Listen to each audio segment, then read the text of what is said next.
The gas station was a concrete box with no pumps, just a roof and a padlock that someone had already cut. I pushed inside, kicked empty bottles out of my way, and found a cot, a burned stove, and a pile of fresh cigarette butts. Someone used the place recently. That should have been enough to make me back out and get in my car, but I was already locked into that stubborn, pissed-off loop where you keep pushing because stopping means you admit you're lost. My gauge sat low. My engine had started doing that hot stutter like it was going to quit on me, and my phone kept dropping GPS. I'd taken a dumb shortcut to save 30 minutes, and now I couldn't even tell you what town I'd last passed. I remember my own voice an hour earlier, snapping at my phone, snapping at anyone who texted me, acting like a detour was some macho test. I told myself, just find a place to turn around, just don't call for help, don't be that guy. That pride is what walked me into the concrete box. Inside, the air tasted like old cigarettes and hot metal. The stove wasn't just burned, it looked used hard, like somebody kept feeding it and walking away. There were fresh ashes in the pan, not all gray yet. On the counter were wet circles where cups had sweated. Under the cot, I saw a half-empty bottle of cleaner shoved back like someone hit it fast. In the dust by the back wall were fresh boot prints, deep heel marks, heavy tread, leading to the corner and back out. Not days-old drifter prints. Recent enough that the dust hadn't softened back into itself. There was a crushed cigarette on the floor that still had a little brown tobacco stuck in it, like it had been stepped out minutes ago. I stopped breathing for a second and listened, hoping I'd hear a radio or a cough or anything that proved I wasn't alone. I did a quick lap anyway. I checked behind the cot, checked under the counter, checked the little back door. I kept pretending I was just being smart, but my hand was shaking. By the stove on the wall was a smear that wasn't grease. It had that rusty edge blood gets when it dries thin. The smell was faint but wrong, coppery and sweet at the same time. My brain tried to build a normal explanation. Animal rust, spilled soda, anything but what it looked like. I turned to leave and heard engines. 2 vehicles, not one. They slowed when they saw my car tracks leading here. I ducked behind a counter and held my breath until my ribs hurt. Men entered fast, boots on concrete, flashlight beams slicing. They didn't call out. They didn't joke. They moved like they had a job. One of them dragged something heavy across the floor. The scrape made my teeth itch. A tarp slid into view. Blood soaked through it in dark patches. Not old, not dried. The smell hit next, raw and metallic. I pressed my face into my sleeve and tried not to cough. I wanted to believe it was an animal under that tarp. I needed it to be an animal. Then the tarp folded at the edge and I saw fingers. A hand, pale and loose, nails packed with dirt like whoever it belonged to had been clawing at the ground. My stomach rolled so hard I thought I'd throw up right there and give myself away. The blood smell got stronger as the tarp scraped across the concrete, and it made my eyes water in that involuntary way, like your body trying to protect itself from what it knows. I bit my sleeve and took tiny breaths through my nose, trying to keep my chest from moving. The guys didn't react to the tarp like it was anything special. One nudged it with his boot like it was trash in the way. Another kept his shoulder near the doorway and watched the outside. His light kept sliding over the road, over the brush, back to the road again. No fear, just impatience. Somebody muttered something short and low, irritated, like the cut padlock meant a complication. One guy knelt and started digging at the floorboards with a pry bar. He lifted a loose panel and pulled out bricks wrapped in plastic. He stacked them like inventory, tapping each one into place like he cared about the count being perfect. Another guy paced near the door and kept scanning outside like he expected company. The guy with the pry bar pulled more bricks out and set them in 2 neat stacks.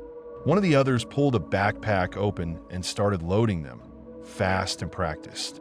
The pacing guy's beam stopped on the dirt outside, on the curve of my tire tracks, and held there like he was matching the timing in his head and deciding if a stranger was still close. He said one word that carried, even in a whisper, tracks, and the room tightened. The guy with the backpack froze for half a beat then loaded faster. My knees shifted. The floor creaked. The pacing guy snapped his light toward me. The beam caught my shoe. I bolted. I came up hard, smashed my shoulder on the counter edge, and launched for the back door.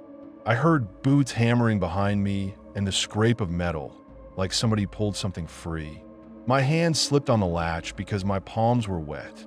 I got it open and ran out the back and in a scrub, thorns ripping my pants. A shot cracked behind me. Scent popped near my heel. Another crack came and something whined past and hit rock behind me with a sharp ping. A thorn caught my wrist and I ripped free without looking, leaving a strip of skin behind. I didn't look back. I just ran until my lungs felt like paper tearing. The desert gives you nowhere to hide, just places to delay getting found. I hit a shallow wash and dropped into it, crawling because standing made me a silhouette. Rocks chew my forearms. I could taste blood where I'd bitten my tongue. Above me, engines started again. They didn't chase full speed. They rolled slow, like they knew I couldn't outrun a vehicle in open desert. Headlights swept the brush in wide arcs, steady, patient. A door slammed. Footsteps moved along the edge of the wash. A flashlight beam dipped down in front of me, then lifted. I went so still my muscles shook. I heard someone spit. I heard a cough. I heard a low voice, short, sharp, and then the click of a radio or a phone being tapped. That scared me more than the gun. It meant they weren't just mad. They were talking to someone. I heard the other engine idle, then cut, then start again like they were leapfrogging positions. The beam slid closer, paused, then jerked away like whoever held it saw something move that wasn't me. That saved my life. I let a beetle crawl across my cheek because I couldn't risk wiping it off. I kept my face pressed into dirt and tried to breathe through my teeth. When the footsteps moved on, I waited anyway, counted my breaths, then crawled out the far side. I moved low and fast, using every scrubby plant like it mattered. I kept tripping on rocks I couldn't see because my eyes were full of sweat. Once I went down hard, knee in a stone, and I had to clam my hand over my mouth because pain tried to rip a sound out of me. I kept going until the wash disappeared and the ground turned to hardpan with scattered rock that offered nothing but twisted ankles. Every minute, I expected a truck to crest a little rise and pin me with light. I heard an engine close and drop behind a boulder that barely covered my shoulders. Headlights swept past and dust hung in the beam like fog.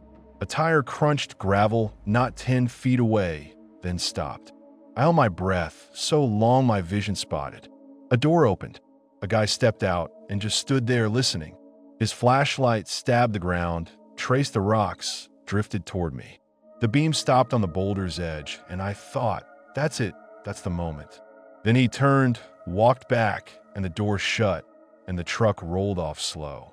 When dark came, the desert flipped cold like someone threw a switch. My sweat turned icy and my teeth started chattering. I found a rock shelf and shoved myself under it, belly in the dirt, knees tucked tight. My phone showed no signal and a dying battery. I thought about calling 911 anyway, just letting it ring into nothing because doing nothing felt like choosing to disappear. I tried to sleep and couldn't.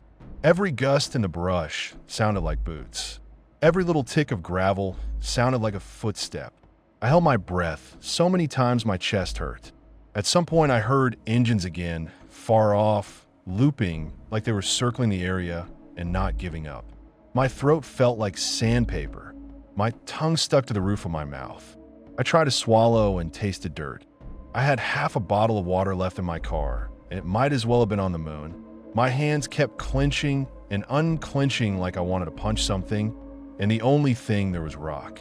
I started getting angry at myself in this stupid, violent way, like if I yelled at myself hard enough, I could rewind time. Sometime after midnight, I heard an engine drift closer, then fade, then come back slow, like they were sweeping the area one last time. I didn't move. I didn't even pee because I couldn't risk the sound. I just lay there counting heartbeats until my body cramped. Something crawled into my boot. I jammed my foot in anyway because I needed warmth. Pain knifed my toe. I tore the boot off and saw a scorpion clinging there, tail tucked, stubborn. I smashed it with a stone until it stopped moving. I sat shaking, watching the black sky, and understood the worst part. The desert didn't care who was hunting me. It didn't care if I made it. It just kept my mistakes and didn't give them back.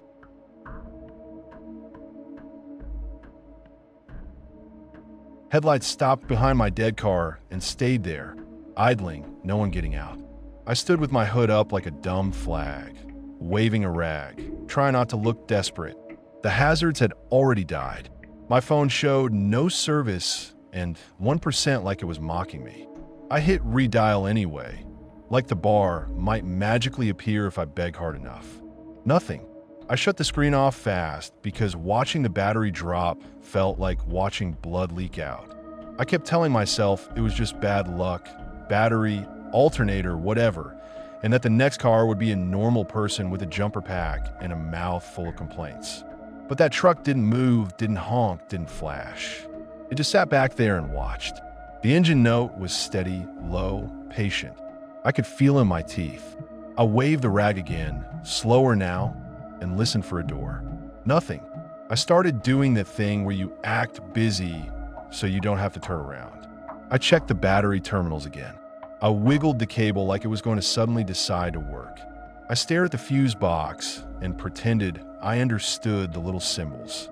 I slapped the hood latch a few times out of frustration and told myself to calm the fuck down. You're not a kid. You can handle a breakdown. All the while, those headlights pinned my back like hands. The driver finally opened his door and moved slow, like he enjoyed the space. He stepped out and didn't head for my hood. He stood by his truck and looked at me first, like he was taking inventory. Tall guy, thick shoulders, jacket zipped high. I couldn't see his eyes right because of the glare, just the shape of his face and the way he held himself loose, almost bored. He started walking, and he didn't hurry. Boots crunching gravel. No urgency. No "you okay" in his body language. He asked where I came from. I pointed. He asked where I was going. I lied and pointed somewhere else. I didn't even plan the lie. It came out because my gut said, don't tell him shit. He smiled like he caught it. Not friendly. More like there it is, like a fisherman feeling the hook set. He walked closer, then circled my car, then looked into my back seat. He didn't ask permission. He just did it. He leaned right up to the glass and scanned my stuff like he was checking for a witness. My throat tightened. I stepped in his path on the driver's side, trying to block the view without looking like I was blocking it. I lifted a hand like I could steer this back to normal, like I could put a boundary in the air and he'd respect it. He bumped my shoulder and kept going.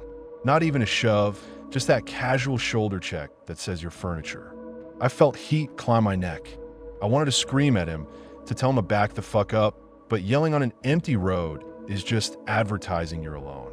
I backed toward my trunk because that was the only place I had anything that wasn't my bare hands.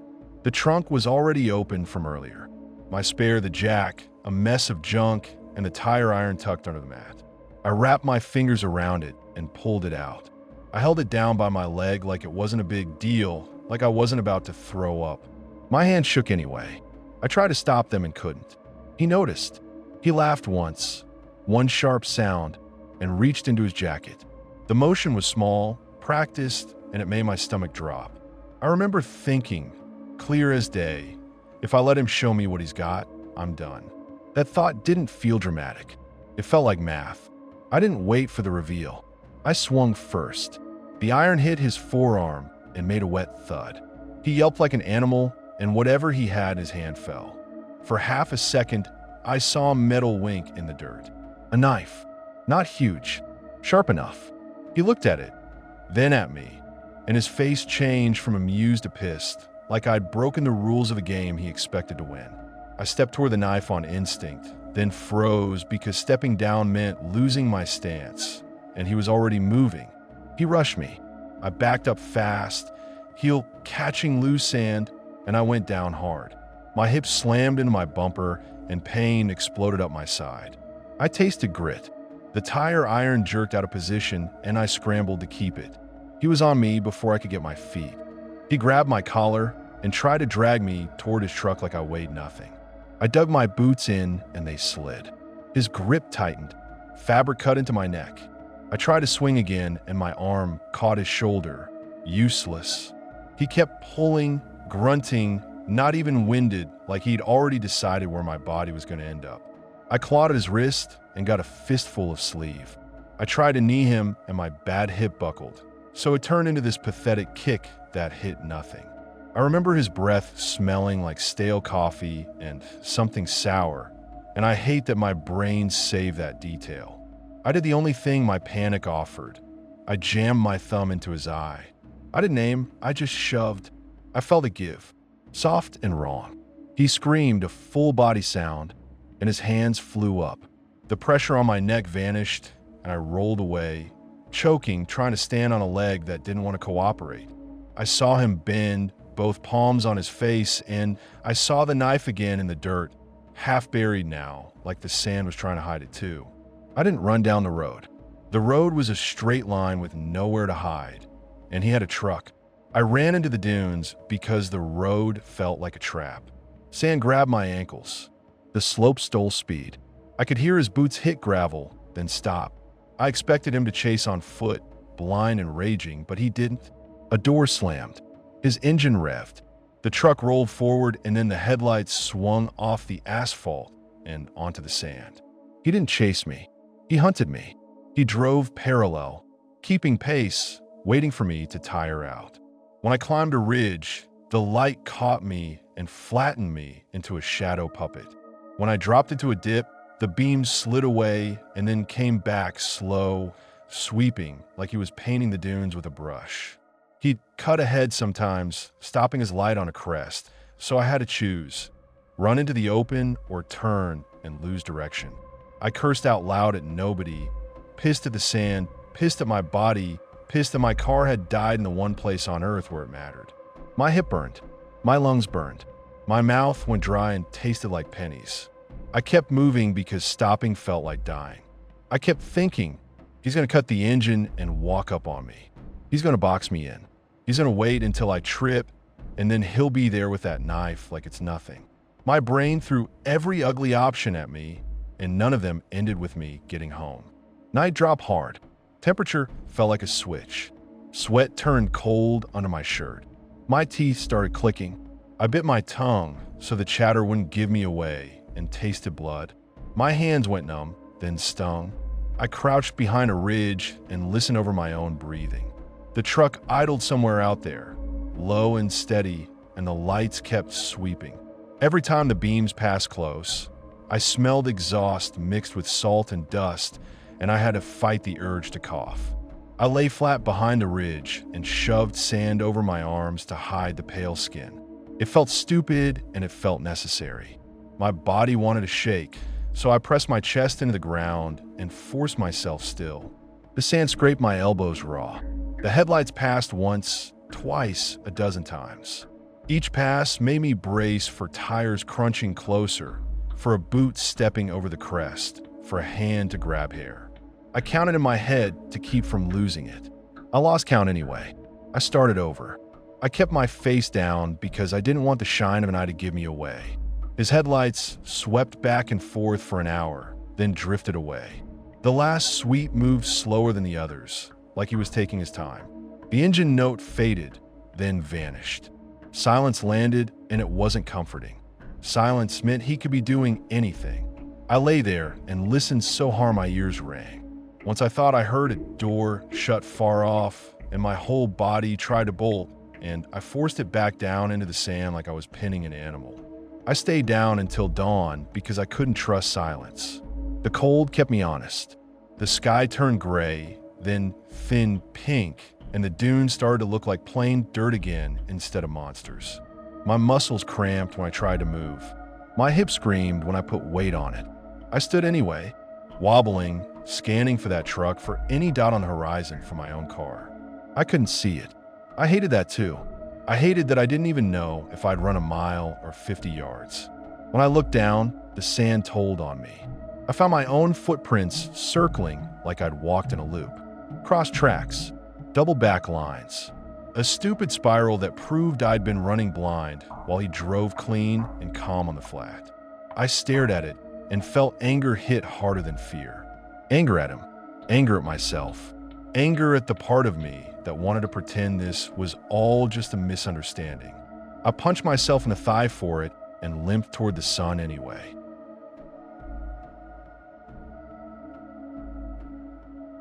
Radiator steam punched out the hood and hit my face like a warning I refused to read. I killed the engine, jumped out, and watched the heat shimmer eat the road behind me. I cut off the highway for a faster line through the dunes. Wind wiped my tire tracks in under an hour. I cracked the hood latch. Metal burned my fingers through gloves. The coolant tank sat empty. I shook my water jug and heard nothing. I swore at myself loud, like volume could refill it. I should have turned around the minute the pavement ended, but I'd already argued myself into it. I'd stare at that clean GPS line and told myself it meant something. Out here it didn't. I jammed my head under the hood anyway, like looking harder would make liquid appear. I checked hoses, clamps, the radiator cap. Everything looked fine until you touched it and realized it was trying to cook you. I tried to crack the cap with a rag and it hissed at me, so I stopped. I wasn't going to blow my own face off over a dead car. I grabbed the floor mat and waved it at the sky like a flag. The wind ripped it sideways and slapped it back into my legs. I tried the phone. It died at 3%. I pressed the button again like I could bully it back on. Nothing. I tried to start the car anyway. The starter clicked, then quit. I tried again, slower. Click. Dead. I slammed the steering wheel and it burned my palms. I sat inside because shade mattered more than pride. The cabin turned into an oven. I rolled the windows down and got blasted with hotter air. I rolled them up and got no air at all. I tore the sun visor down to use as a fan, snapped it off by accident, and threw it into the back seat like it had betrayed me. I tried to breathe slow, but my chest kept jumping. My hand shook on the wheel. I kept thinking about how stupid it would be to die because I wanted to save 40 minutes.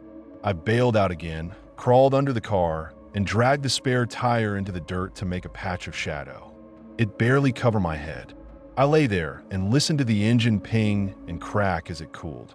The sand pressed into my ribs. When I swallowed, my throat scraped. I popped the trunk, dug for anything useful, and found trash.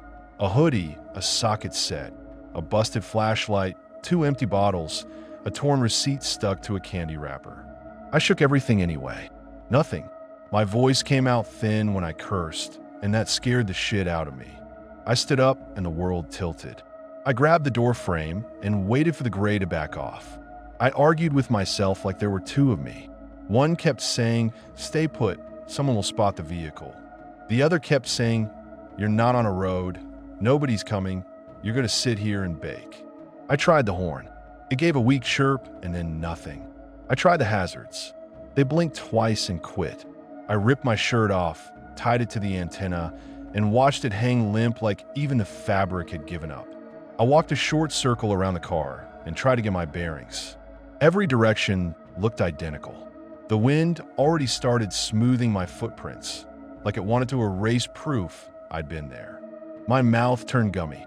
My tongue stuck to my teeth. I started walking because staying felt like waiting to cook. I aimed at a dark line on the horizon and kept moving. The line never got closer. Every ridge I climbed just showed me another ridge. My boots filled with sand, and I stopped bothering to dump it out. The wind shoved at my shoulders, spun me a few degrees, and I had to correct over and over. I tried to keep a straight line by picking a point, walking to it, then picking the next. Half the points melted when I blinked. When I got dizzy, I crouched with my hands on my knees and waited for the world to stop tilting. I didn't sit all the way down because I was scared I wouldn't stand back up. At some point, I realized I'd been clenching my keys so hard they'd cut half moons into my palm. I kept holding them anyway. I saw things that weren't there, a fence post, a sign, a person. Each one turned into shimmer when I focused. I got mad at my own brain for trying to trick me, like it was on the desert side. Then I saw metal ahead, dull and half buried, angled like it had tried to crawl out of the sand and failed. I walked faster without choosing to. My heart hammered because metal meant people, then the shape sharpened and it felt wrong. It was an abandoned truck sunk to its axles. Doors open, seats torn. Flies still worked the inside like it was fresh. I climbed on the step and leaned in, and the smell hit me, thick and rotten. The flies rose in a cloud and slapped my face and went right back in. A boot sat in the footwell with a foot still in it, leather collapsed around bone. Someone had wrapped duct tape around the ankle like they tried to keep the body from falling apart. That tape detail hit harder than the bone. It meant someone had sat here and tried to hold things together. I backed down so fast I nearly fell. I wiped my face and the flies smeared on my skin. I gagged, grabbed the truck's sun visor, and ripped it down. A map fell out, greasy with fingerprints. I dropped it, snatched it back up, dropped it again because my hands wouldn't behave. I stepped away from the open door, wiped my mouth on my sleeve, and searched like a thief. I yanked the glove box. I popped the console. I checked under the seats without touching the boot. I found a cracked lighter, some coins glued together with grime, a tire iron, and a stubby pen with teeth marks in the plastic. No food, no flair, no help. Just proof somebody else had been desperate out here. I tried to read the map in the shade of the door. My eyes wouldn't lock in. A route got marked in pen, then crossed out hard like someone panicked. There were arrows, circles, and a smeared note that had turned into nonsense.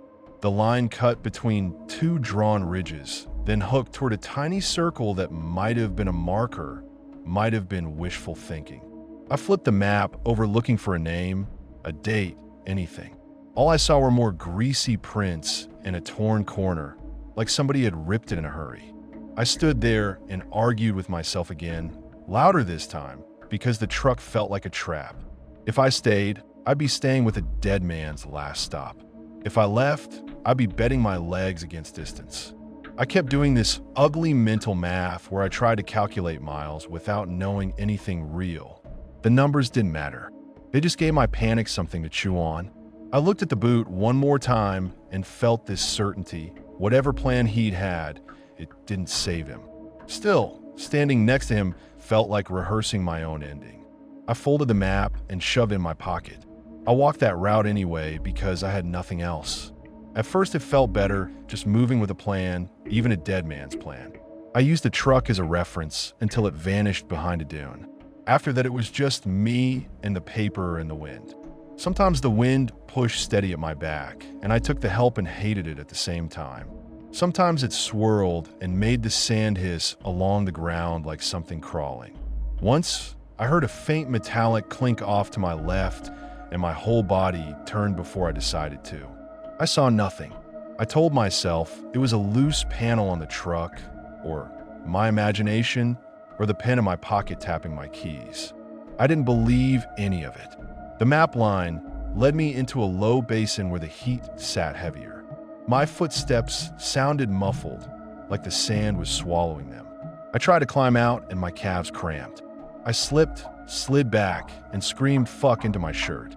I climbed again on hands and knees and got over the lip, coughing dust like I'd been buried and dug out. On the next ridge, I found footprints. Not mine. Smaller, tighter, half filled with sand. They went up, over, and disappeared. I stared too long because footprints meant somebody had been alive here. My brain screamed follow. My gut screamed don't. I took 10 steps and the trail broke, and I forced myself to stop. I pictured myself following it until I ran out, then being the next boot somebody found. That picture snapped me back into motion. I went back to the map line, hands shaking, and kept moving. My thoughts started stuttering. I'd forget what I was doing mid-step and have to remind myself. Forward. My jaw clenched until my teeth hurt because I was scared I'd start talking and not stop. I started seeing the dark line again. Closer now, then farther like it was breathing. I kept touching the folded map through my pocket like it could keep me upright. Then the wind came on my back again, steady, and for a few seconds it almost felt like a hand. It didn't cool me. It just shoved me along. I let it. I hated that I let it. Every time wind hit my back, I felt relief and also that dumb fear that the desert could push me in any direction it wanted.